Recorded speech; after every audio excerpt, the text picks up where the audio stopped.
Hey y'all, good morning. It's Vanessa with Farmgirl Gardens and Market. I am out this morning. It is bright and sunny, but it is almost the third week in October and the loofah is ready. So we grow loofah here to support our bees. We've got our apiary back there. And then we have this little community garden demonstration garden where we have our loofah growing all along it. If you're not familiar with loofah, it's actually in the cucumber family. Let me try and adjust again. Man, I'm sorry, I need to get better at this. It's in the cucumber family. It's a tropical plant. It grows an aggressive vine, really loves the heat, so it does great in Texas. Now you can eat it, and you can actually treat it like a young zucchini if you're going to be eating it as an edible, but it gets bitter really quick. So if you're going to eat it, you need to pick it when it's small, like no more than 5 inches. But the real reason to grow it, at least here on our farm, is to provide end of season pollen sources for our bees. They have a really big, beautiful yellow flower. To me, it almost looks more like a hibiscus. We don't have any that are open right now. This is really kind of the end of the loofah season once you get that first drop in the weather. But y'all, loofah is incredible. Not only is it just an aggressive vine, creates that wonderful pollen, but look how big these things get. I mean, if you can see, I'm 5'3". Is this gonna work? Can you see this? Look at that. Here. Do you see? Like, this is huge, right?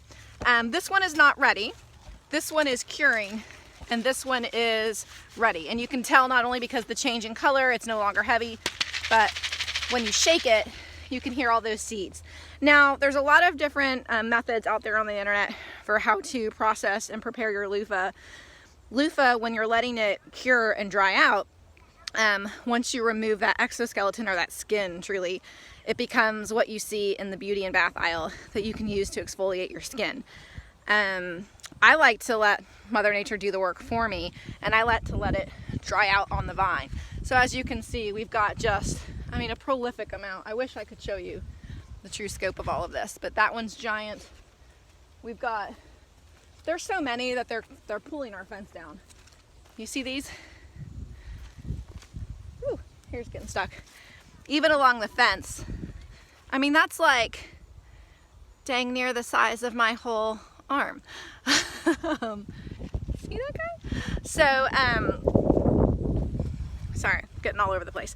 What you're going to do, if you're like me, is just let it dry on the vine.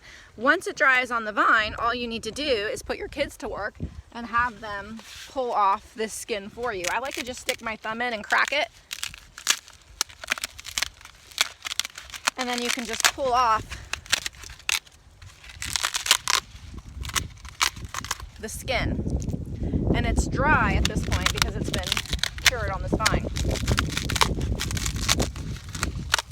It's a little bit messy, so I do recommend that you do it outside, or if you're going to be doing it inside when you're watching TV, just like put down a big plastic trash bag so you don't get all this